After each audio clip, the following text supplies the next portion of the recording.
top 10 list on the website that we would give it to you in video so you can see our live smiling faces. So we're going to go back and forth with our best and worst. We're going to start with the best because let's get that out of the way first. And so my number 10 this year was Wildlife. It's directed by Paul Dano, starring Carey Mulligan, Jake Gyllenhaal. Great film set in Montana. It's a very moving portrait of a family going through some destruction. And I saw that at TIFF and was just kind of blown away by it, especially by the ending. So Donna, what's your number 10? My number 10 is a Japanese film, Shoplifters, by Hirokazu Korida. This film won the Palme d'Or at Cannes this past year, and it exemplifies what can be observed in our modern world, where the concept of family is changing, and that's because of marriage being redefined and different groups of people just coming together and banding together for various reasons. In Shoplifters, a particular family consists of a group who call themselves a family, and that's why they're a family. Who they are and how they came to be together is fascinating. It does become morally complex when you begin to find out more about how this group of people got together. In his own words, the director says he wants to describe the poetry of human beings, and so you are sure to find poetry in Shoplifters. And that will certainly be on, I think, the top 5 at the Oscars for a foreign film, too. So my number 9 is a film that actually came out way before awards season, and not the usual type of movie that I go for, but it's Hereditary. It's my number 9. You can call it a horror movie, you can call it a thriller, but I saw it as a really dynamic family drama. I mean, there's definitely some thrilling, exciting, wild things going on in that movie, but man, Toni Collette's performance. But it's not as scary as some people think it's Yeah, everyone says, is it scary? And I said, no, it's not scary. It's disturbing, and that's worse. Yeah. That's way worse than being... It's a big more horrible. Scary just lasts for a couple of seconds. Yeah. Disturbing lasts all night. Right. But Toni Collette's performance is just above and beyond, I think, any performance I saw this year. I mean, she is the number one. So, and even just the production value, the score, it's got more than just scares in her performance. So I really loved Hereditary. That was my number 9. So your number 9? Well, interestingly enough, A Quiet Place. Oh, nice. Which is very related. Yeah. The title is deceptive in that it's a horror movie where sounds can be fatal. The earth has become a wasteland after some kind of Holocaust. And monsters who are blind but who have extraordinary hearing are roaming the earth and attacking any human who lets out a peep. The production is exceptional in its parsing of information to increase suspense and its engaging story where you come to really care about what happens to this family. This horror story is even more chilling to me because it plays into our current fears about environmental and possible Holocaust. Now, I just rewatched that over the weekend. I hadn't seen it since I saw the screening, and I think Emily Blunt's even better in that than she was in Mary Poppins. I mean, I thought she was It's a totally different role, but certainly she is so skilled. Oh, yeah. And John Krasinski, who this is his Directorial debut, yeah. He's really good too. And the score was nominated at the Golden Globes for Best Original Score, and some people were like, of all the things, but it's a really good score. Like, I went back and listened to it, and it's really, really moving. Oh, okay. So yeah, that's a great choice. That was almost on my top 10 list. So my number 8 is probably a movie that most people haven't seen. Thankfully, I made you watch it because I loved it so much.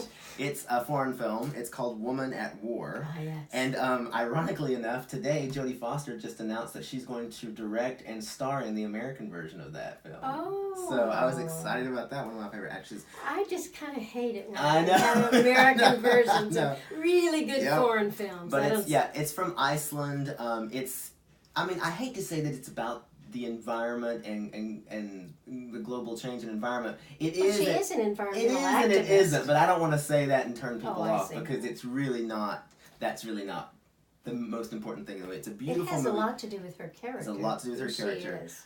It's just an extraordinary foreign film. It's engaging, it's suspenseful, it's got everything. The cinematography is phenomenal. So that's my number 8, a very surprising last minute entry on my top 10. And mine, I know you will like, it's First Reformed by Paul Schrader, and it stars Ethan Hawke. It's an interesting film and a bit unusual in that it takes an issue and argues it with eloquence and passion, showing both sides, so the audience is expected to take responsibility for thinking about something controversial and reasoning through to its conclusion. Good for Americans to see. The central issue is that a priest struggles with, he's involved in traditional concepts of religion, but what he has to face is the current conception in which financial considerations become a part of religion, so that business and religion gets mixed up together. With that tricky conflict, then bigger issues like climate change, personal responsibility, and political activism, they're woven into the story as well, all of which revolves around this poor pastor who's ridden with guilt and compelled to do something about it. And it's one of Ethan Hawke's best performances. Yes, I mean, he's been winning awards right and left. If he doesn't get nominated at the Oscars, I think we'll both be upset. But he's phenomenal in this. All signs point to that and happening. As I rewatched that film, it's a little slow, and I've heard a lot of people say that it was a little too slow for them. But again, it's one of those movies where even if you don't like the movie, I think you can appreciate what Ethan Hawke's doing, his character work in this. I think it's really brilliant. All right, so on to number 7. So now this is a movie I know that you didn't like. And a lot of people didn't like. A lot of people didn't see it. Another film that did not come out during awards season. I don't know what's wrong with me. I keep liking these movies that are coming out at other times of the year.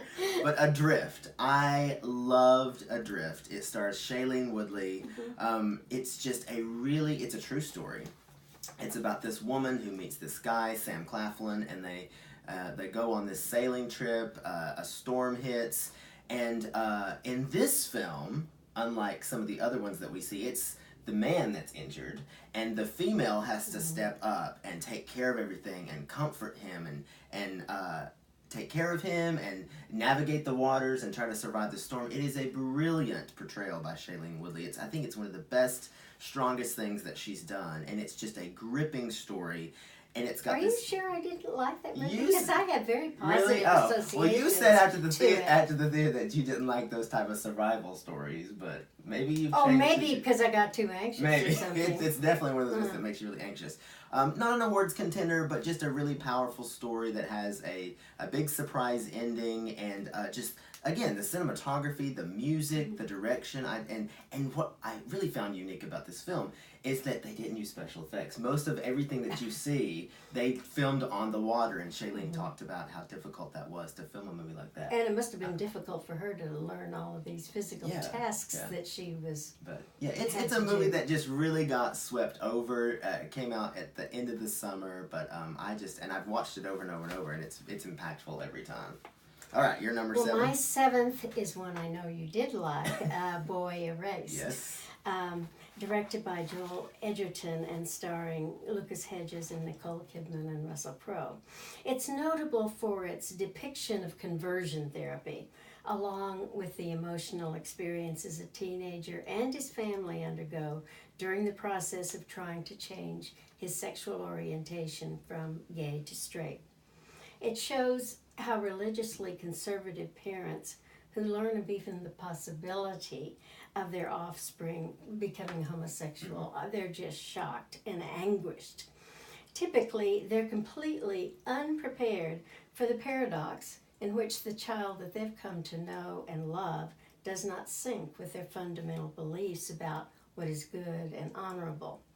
Joel Edgerton is up and coming as a director, as is his star, Lucas Hedges, for his acting. The story and the fine cast, to me, make this an informative, award-worthy movie. And I'm not going to say anything about that movie, except we might be talking about that again later. Okay. All right, very good.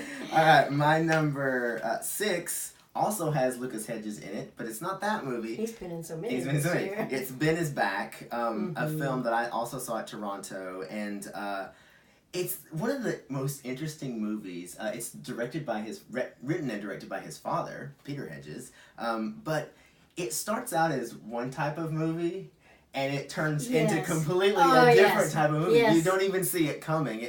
It starts out as a a drama about a young man, About Lucas Hedges, addiction. who's having an addiction problem, and he comes home for Christmas, surprisingly, and Julia Roberts plays the mom. And this is one of the best things I think she's ever done. She's fantastic. It's just a wonderful mother-son drama that then turns into a thriller. It's just really surprising and so well written and well done. And it really is Julia's movie, even though I think it's the best performance that Lucas Hedges has done to date. So yeah, that's my number 6. Well, mine is If Beale Street Could Talk. And yes, if it could talk, it would tell countless stories, including this one directed by Barry Jenkins and based on a James Baldwin novel. It's a drama about an appealing, heartwarming family forced by others' mistakes to face the grim reality that many African American people have to face, that of being wrongly convicted of a crime. But it's also a love story about 2 young people with dreams about getting married and having a family when the young man runs into trouble. Much as the story is about how this couple and their 2 families try to deal with the situation. No easy task, since there's a fair amount of hostility on one side, and they're facing the bureaucracy. Beale Street is a great follow-up to Jenkins' movie from last year, Moonlight, which he won an Oscar. 2 years ago, yeah. 2 years ago, yeah. I like that one. I didn't love it. I've watched that multiple times, and I really like it. As you know, I love Moonlight, but I'm actually going to talk to Barry Jenkins tomorrow. Oh, I'm excited. So far, let's just be clear, we're halfway through, and we have not had any crossover yet. I think that's unusual from our years past. But that's going to end right... There's so many this year. That's part of the reason why. But that's going to end right here, because my number 5 is Boy Erased. So, yeah, Donna has already told you so much about it, but I was just... Again, blown away by Lucas Hedges' performance. This is a more internal performance compared to his Ben Is Back, which is more external. This is Joel Edgerton's 2nd directorial film, I believe.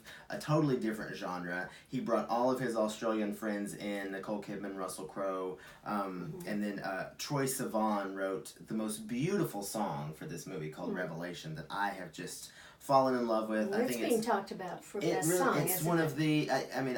Yeah, The Star Is Born songs, whatever, but this song is really, really important, beautiful, it has great meaning, and I really hope he gets in there. He got a Golden Globe nomination. It's just a really beautiful film that I don't think we've seen tackled in this way, and I think that's what makes it so special. It's really a film for, I think, parents to come to the issue and understand, and it's treated with such delicacy and such respect, and I just thought Nicole Kidman really is just very powerful. And I had heard about conversion therapy, but I didn't really. And this, I didn't really know about it. And this, but, this kind of this makes sure really everybody, Yeah, and it does, to me, a pretty objective way of looking I think at so it. too. Although I think so too. And I think make it out to be a bad thing. I do think it's one of the more important films of the year. So we're halfway through. That's my number 5. Your number 5. Okay, mine is Black Klansman by Spike Lee. It's a chilling, eloquent picture about race relations in America. It's based on a true story, but it plays like a suspense-filled thriller about a 1970s undercover operation in Colorado. And the plan is to infiltrate the Ku Klux Klan, the local one. The tricky part is that the effort is led by a black police officer who so impressed the Grand Master of the KKK on the telephone, he convinced the man, David Duke, to visit Colorado Springs personally. This necessarily involved a ruse whereby a white police officer, Adam Driver, would have to pose as this black policeman, which of course increases the suspense. Will he be found out? Now, that would probably be my number 11 if we had to go past number 10. I think it's the best thing that Spike Lee's done. That's at least, what I hear too. In the last 10 years. Adam Driver's great, but David Washington, Denzel's son, is fantastic. I meant to mention that, so but he's good. the star. He's really good. He is. Yeah, he comes across as very real, yeah. But he's also very expressive. So yeah, and your description is good, but I would also say that there's some lighthearted, funny stuff in this movie too. That's It right. really makes it entertaining while teaching you something. I mean, you can learn. I think it's got kind of everything. It's a drama, it's comedy, it's thriller. It's really got a little bit of everything. All right, number 4 for me is Green Book. I know there's some controversy about this movie, and if that's what you want to get out of this film, but I saw this at Toronto, standing ovation at the end. Viggo Mortensen's the best he's ever been. Mahershala Ali is maybe even better than he was in Moonlight. Both deserving. I think the screenplay is fantastic. It was written by the son of Viggo Mortensen's character.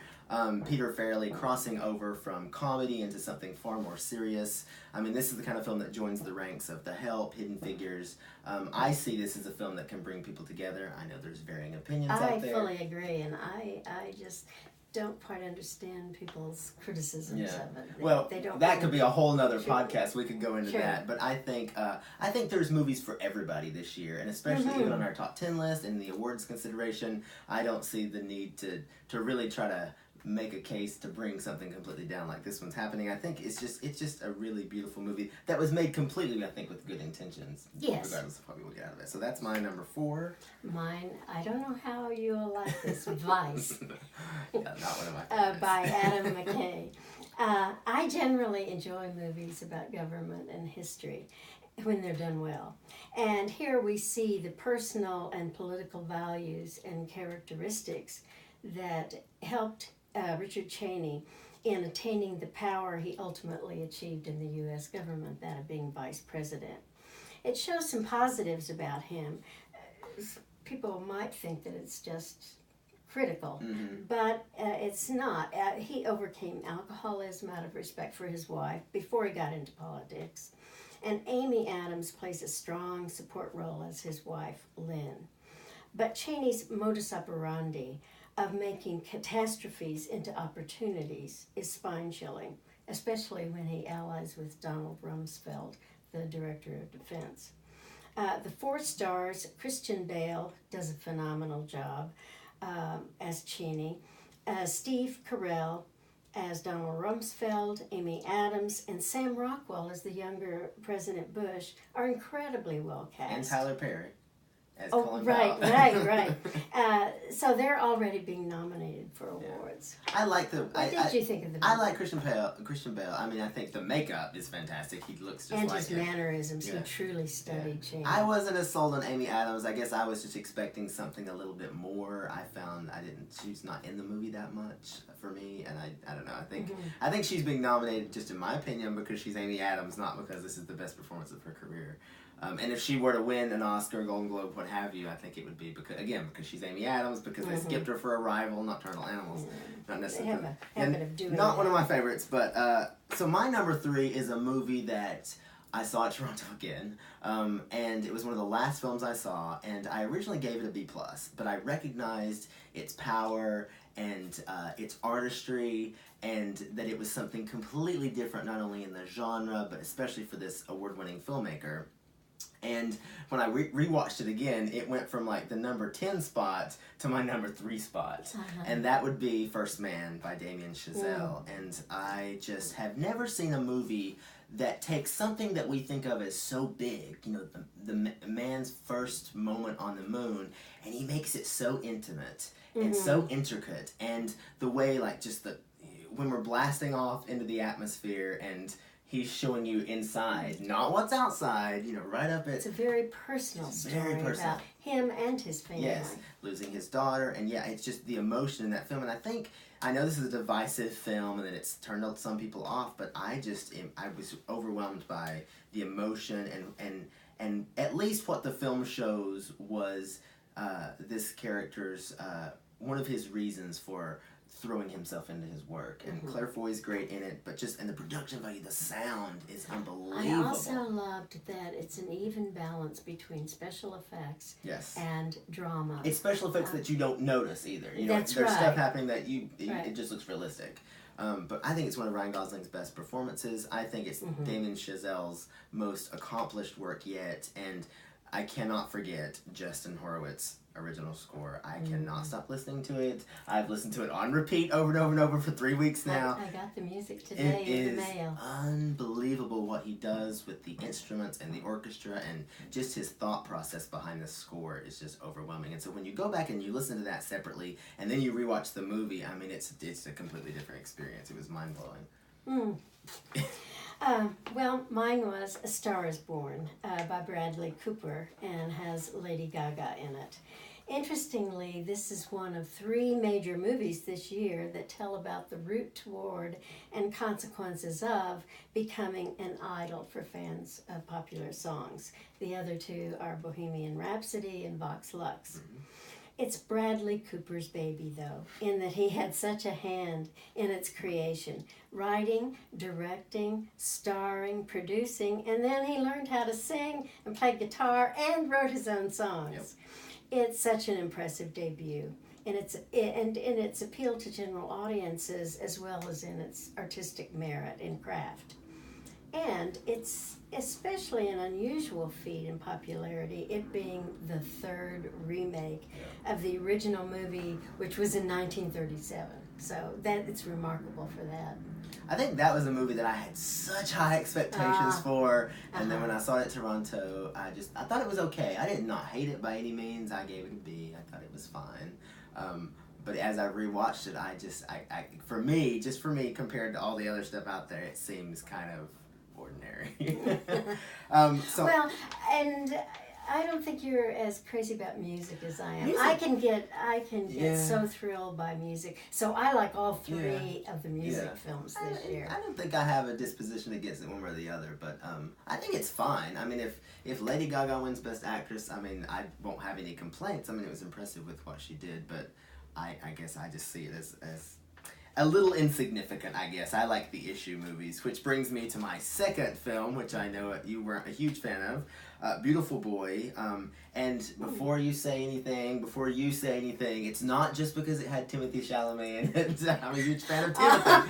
But I think even if you replace Timothy with Lucas Hedges or whoever, I think it would still be my number 2. I have just never seen a film that captured addiction the way this film does. It's a completely different monster than Ben is Back. And it's so good in that Steve Carell is such a noble parent. He really is. He is so good, and you don't always see that. And so lucky for me, I was never a fan of The Office. I don't watch TV. I've never seen a single episode. So I did not have a problem with him, like I've read in so many reviews, where people are unable to separate his characteristics from The Office that they watched for years in this film, especially. It's hard to believe he's so good and so convincing.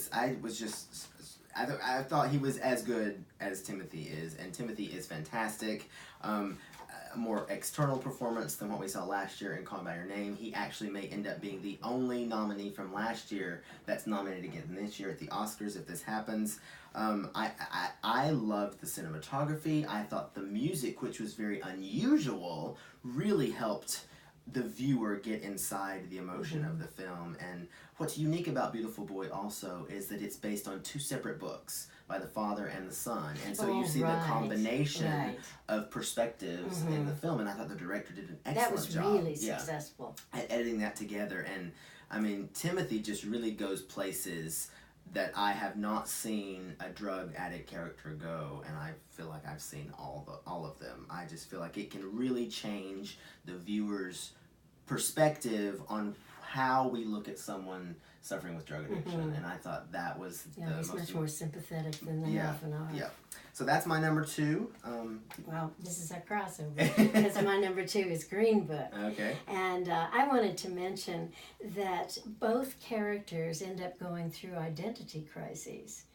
Because they have to change so much. Right. The white racist man has to probably make the most radical transformation. Yeah. But the black man also has a dilemma. And at one point he exclaims, "I'm not black enough, not white enough, not enough of a man. Right. So who am I?" It was really in anguish. Yeah. It really is, I think, just a beautiful movie. And I'm just so surprised at the attack. I mean, there's no other word to use. It's really being attacked by certain people. Yeah, it surprised me too. Yeah. But yeah, I think that was that. So that's two. So we've at least had two this year, and I think that's probably the least we've ever had as far as crossover. We usually have more than that. So once again, I think it's because there are so many good movies this year. My number one is a movie that even surprised me. I think you already know what it is because I've been raving about it since I saw it. But it's definitely Roma.